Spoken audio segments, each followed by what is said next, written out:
Good morning, everyone, and Hazak Baruch. Thank you for joining us on this beautiful Friday morning, Erev Shabbat Kodesh, as we are studying together Perashat Shofetim. Shofetim, of course, has a lot going on.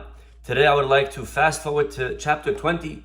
The Perashat says, Ki tetzeh lemilchama lo oivecha, if you go out to battle, not to be confused, by the way, with Perashat Ki tetzeh, which is next week, which begins with the same exact words, Ki tetzeh lemilchama. Our parasha has the same words, but it's a different battle. It says over here a different rule, different laws. It says if you go out to a war, the Torah tells us, don't be afraid of them. You have Hashem, and then you're gonna have v'diberu hashoterim el ha'am. You're gonna have the officers speak to the people. He's gonna say the following message: Mi ha'ish asher bana bait hadash velo hanacho. Is there anyone here that built a new house and didn't dedicate it? You see from here, by the way, the concept of Hanukat HaBayit, when somebody builds a new house to dedicate the house. Okay, there's certain paragraphs that we read and we learn Torah to begin walking into this house with a beautiful perspective. Okay, so whoever built a house and didn't get to do Hanukat HaBayit, go home because he may die. And if someone, if anyone planted a vineyard, and didn't have a chance to harvest and eat, go home. Anyone got engaged and didn't get married, also go home. And then they say anyone that's afraid, go home. And this is the famous announcements that were made prior to a battle. There were certain exemptions that we see over here: person that built a house, person planted a vineyard, person who's in the first year of marriage, Shana Rishona, beautiful stuff.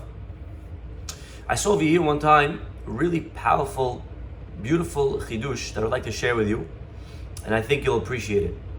You know, there's a big mahloket, Bet Shammai, Bet Hillel. At what point are you allowed to divorce your wife? Okay? In halakha, what are grounds for divorce? You can't just get divorced for no reason. Well, what's the reasons that you need? How bad of a reason does it have to be? So Bet Shammai says, only if you caught her acting unfaithfully. Bet Hillel says, you ready for this one? Even if she burned the food. If she burned the food, see you later, honey, divorce. Here's your get. Okay, get out, fine. So, question is, what's going on that all of a sudden, Bet Hillel is so strict that he's allowing you to get rid of her just for burning the food? Hazita, she got carried away with the kids. She had to see the baby was crying. She left the pasta on. It's too burned. That's it. See you later, honey. Go take a hike. Get out of here. How could it be? Usually Bet Hillel is the nice guy. Here, Bet Hillel, we're seeing that he's so tough on her that even if she made a small mistake, it's grounds for divorce. And Bet Shammai, who's usually tough, Bet Shammai seems to be the lenient one over here. Bet Shammai is the one that's saying, even if she burned the food, you have to stay with her. Even if she, small mistake, you have to stay with her. Only very big thing, it seems like Venahafochu, excuse the expression from Purim, but it seems like Shammai and Hillel have switched places for a day. And I saw a beautiful, beautiful idea, my friends, based on what we just read.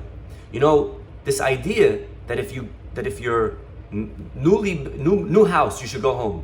What kind of thing is that? If you planted a vineyard, there's a battle going on. People need you. What kind of exemption is that? You ever thought about it? It really doesn't make any sense that the guy should be exempt because he just planted a vineyard. And I saw really the only real exemption, you ready for this?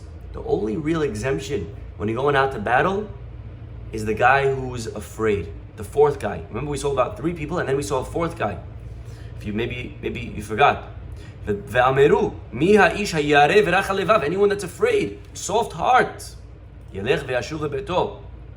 Rashi says, again, what kind of guy is afraid? Who isn't afraid? Everyone's afraid in battle. Is there anyone that's not afraid? Answer, says Rabbi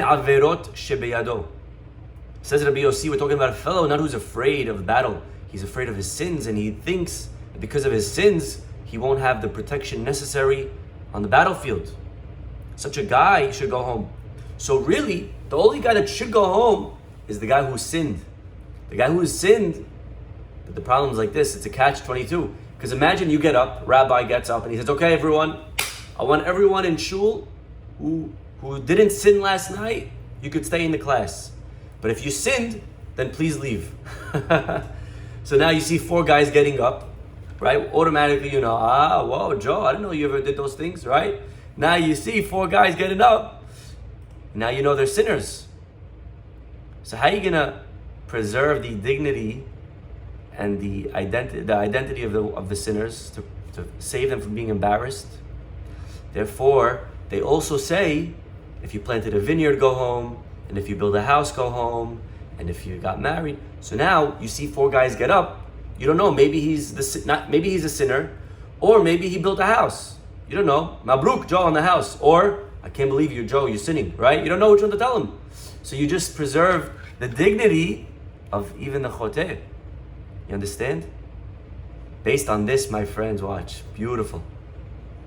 The Kohen gets up. He says, okay, we're going to send everyone home, 4 people, because we want to preserve the dignity of the sinner, to cover up, right? Let's go back now to Bet Shammai, Bet Hillel. According to Bet Shammai, what's the grounds for divorce? Cheating. So if a lady's single and she puts on her resume that she's divorced, you know that she cheated. However, Bet Hillel, he says, no. You could even divorce her if she burned the food. So now you don't know why she's divorced. Maybe she divorced because she burned the food. Maybe she did something very bad. You don't know. But this way the Torah, again, it saves and it covers and it conceals the identity of a lady who maybe was unfaithful. So it turns out that Bet Hillel is actually being nice by allowing you to divorce her for any reason. At the end of the day, between me and you, which guy is going to divorce his wife because she burned the mechshi? If you're burning your wife, by the way, some people like burned food, you should know, right? The Persians, they have the tadik, right? We call it ahata, the burned rice on top, right? Some people like burned. But the truth is, even if you don't like burned, imagine, guy divorced it. Wow, Shlomo, I heard he divorced. Why you divorced? She burned the mechshi. Right? Who's going to divorce his wife because she burned the mechshi? The only reason you're divorcing your wife, she burned the mechshi, that's not the burn. It has to be, there's really many real problems. Right? Bet Hillel, by saying you could divorce her for the burned food, he's covering it up. This way, if God forbid the reason is unfaithful, not everyone needs to know. At least in the future, the lady could change, she could still have a chance. So that is just a beautiful thought that I wanted to share with you on this beginning piece. Well, so you go out to battle, and there's a protocol, by the way, in battle. First, you have to see if they want to make shalom. Okay. Then, look at this, my friends. All of a sudden, chapter 21, it tells us about the famous Egla Arufa. If you find a dead body, murder mystery, you don't know who killed him. You find a dead body in the middle of the field, you don't know who did it. So, there's no evidence, they try to do a search, forensics, nothing. The pasuk says, they have to measure to the closest city. The closest city comes, and the elders of that city have to bring a calf, egla, that was never, working, and they decapitate this calf. They break off its neck, and it's a whole procedure, it's a whole ceremony. And they say, Yadenu lo shafchu, we didn't kill this man, our eyes didn't see, we're innocent. Okay, and hopefully this will make noise. And if anyone did see, they'll come and speak up. Okay, that is the simple message. But I saw over here something very interesting. This idea, a guy dying, it appears, like we mentioned, in between 2 paragraphs that begin with the word ki tetzeh milhama. Chapter 20 says ki tetzeh milhama, and then right after this, the end of this chapter, ki tetzeh milhama, again, next week's parasha. So rabbis wonder, why is the episode of Egla Arufa of the decapitated calf in between two portions that begin with the same exact words. Ki tetzeh lemilchama al oivecha. My friends, I saw something over here that is really remarkable. It's something that we all have to know and really realize. You think about a war, ki tetzeh lemilchama, in battle, how many people are dying in battle? We saw last week that after battle, if you kill a city of Iran Dahat, you're killing a lot of people that went off the path. And the Torah commands you to do it. You have to kill them. And remember the Orah Hayim that we saw. The Orah Hayim writes on the verse, V'natan lecha rahamim. God has to give you mercy. Because in the time of war, when there's bloodshed, unfortunately, we become callous. We become indifferent. We become cold to the value of life. People are dying. Okay, that's it. When you have a whole, just think about a year with no deaths, and then all of a sudden, God forbid, there's one story, everyone panics, everyone's introspecting. But God forbid, in a year of Corona, where you're seeing 40,000, 50,000 people dying, and then there's a death in the community, you feel it less, because it's not an anomaly.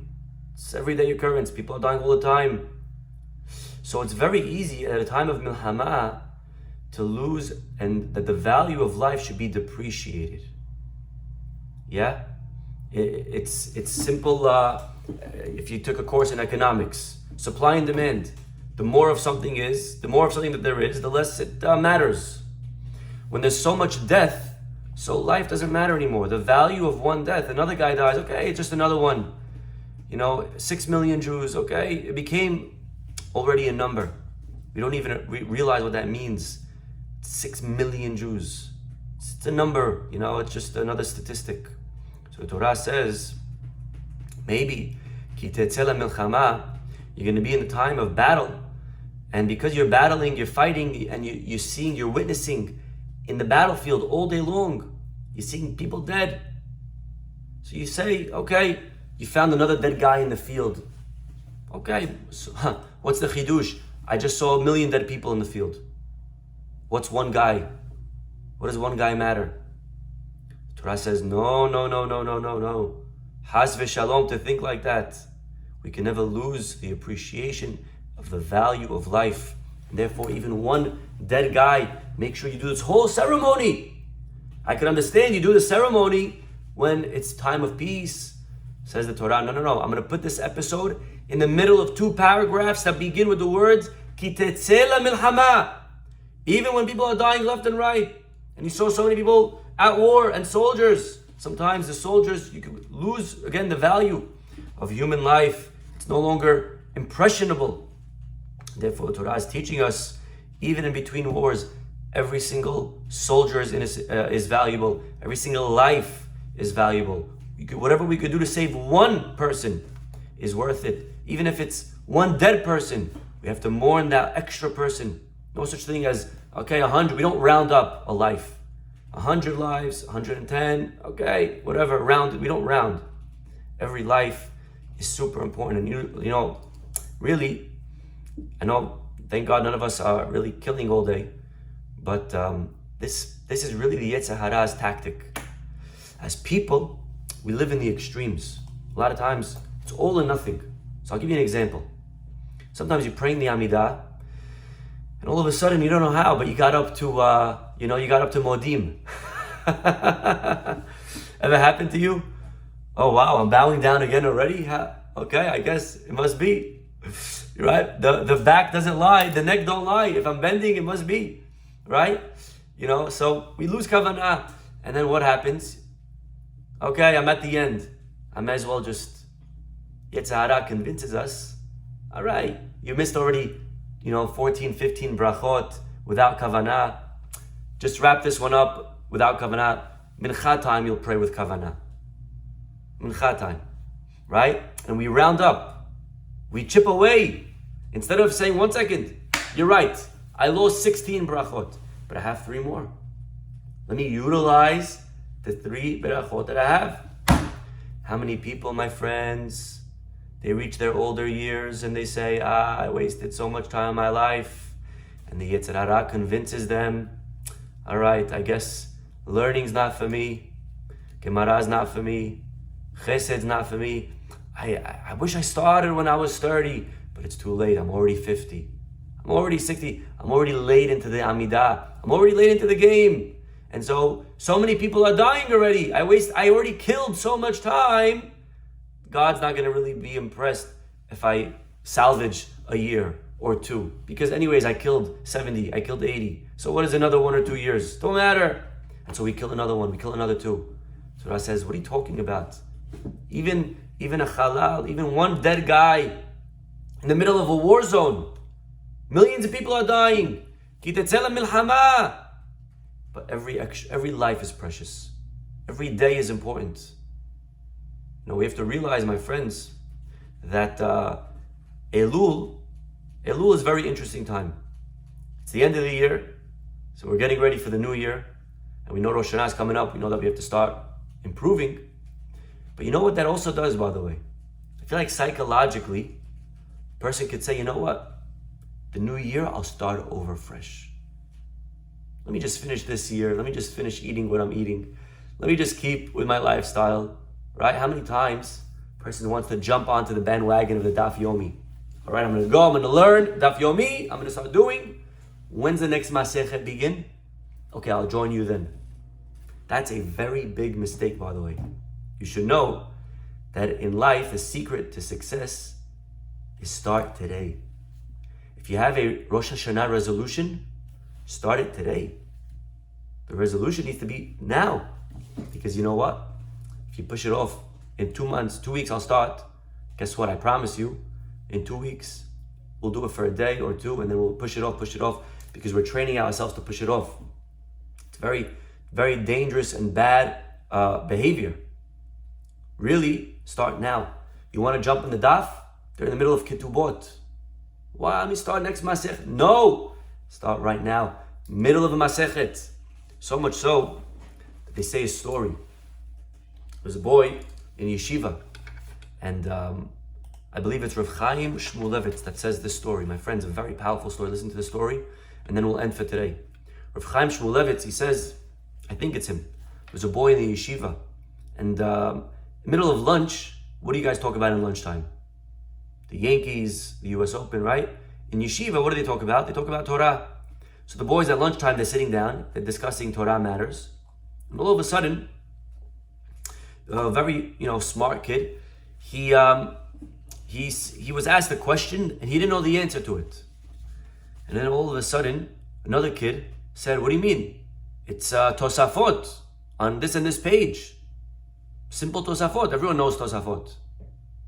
And when this older kid heard that it's Tosafot, black and white, and he didn't know it, this kid was so embarrassed. He was so mortified maybe. He said, how could it be? I don't know Tosafot.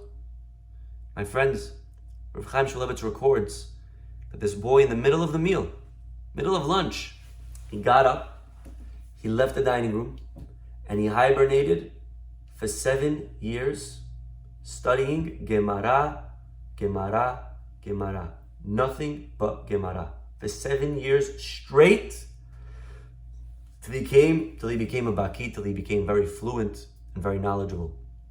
And he ended up becoming a huge Talmid Chacham, a very, very big rabbi. And they asked the Rosh Yeshiva, they said that this dude, we're talking about now in hindsight, this student, he left in the middle of the meal, he didn't say Birchat HaMazon. Was that the right thing? Was that the right thing that he didn't say Birchat HaMazon? And the rabbi says, listen to what the rabbi said. The truth is, very deep answer. He didn't say Birchat HaMazon, but he went to learn. Was it the right thing or the wrong thing? The rabbi said, the truth is, it was the wrong thing. It was the wrong thing. You have to bench. You have to say Birchat HaMazon. But I could guarantee you that if that boy didn't go and get up and run and hibernate in that moment of inspiration, he wouldn't have done it 5 minutes later, and he wouldn't have become the big scholar that he was. This, my friends, again, a very deep answer. Sometimes, you know what he's saying? Sometimes in life, you have to lose the battle to win the war. Again, that's a much deeper idea, not for now. But the point I'm trying to bring out is that if there's something that inspires you, do it now. Start today. Every minute is important. Every day is important. Every person's life is important. Sometimes we get into streaks of, today we kill people, not people, we kill time today. We kill time. And time is the most precious thing in the world. And we kill it. We're wasting it. We waste hours and hours and hours. Television and entertainment. And then, okay, what's another hour?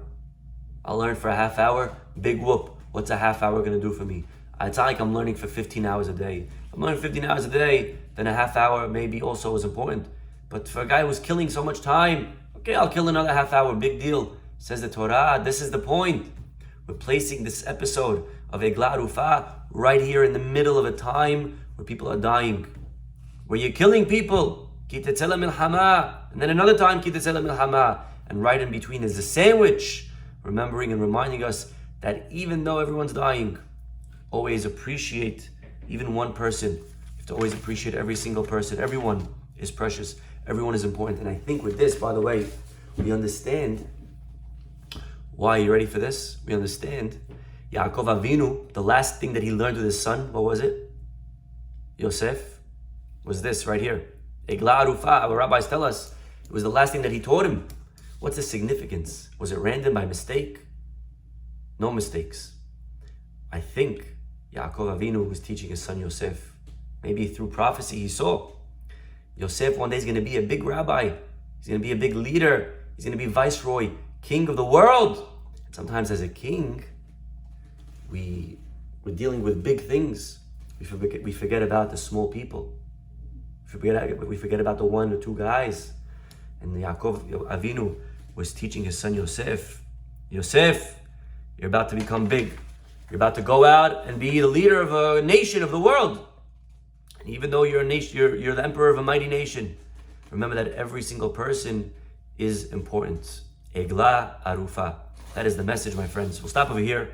Hashem should help us always appreciate the value, not only of every one, but also, like we said, of every time, every second, every day counts. If there's something that you want to do, if there's a diet, if there's a workout, if there's a charity, if there's tzedakah, if there's Torah, if there's prayer, if something that you want to do, begin today. Hayom harat olam. Today, the world begins. Today is a new day.